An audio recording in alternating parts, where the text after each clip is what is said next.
চিন্ময় প্রভুকে আমি নিজেও চিনতাম এবং অনেকবার দেখা হয়েছে তার সঙ্গে।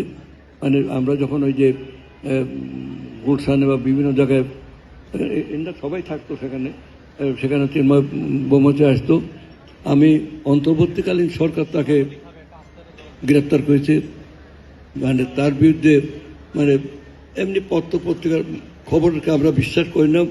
আমি বেসিক্যালি আমি লয়ার, আমি অ্যাডভোকেট সুপ্রিম কোর্টের, সবাই জানেন সেটা।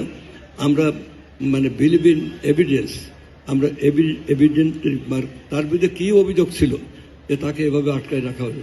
তো যাই হোক, আমি এটুকু বলে যাচ্ছি যে আমি এই বিষয়টা নিয়ে আমি যথাযোগ্য জায়গায় আমি মানে আজকালের মধ্যে আমি কথা বলবো এবং এবং এবং চিন্ময় দাস ব্রহ্মচারী তিনি তার মুক্তি যাতে সুগম হয়, দ্রুততম সময়ের মধ্যে হয়, আমি সে কথা আপনাদের বলে গেলাম।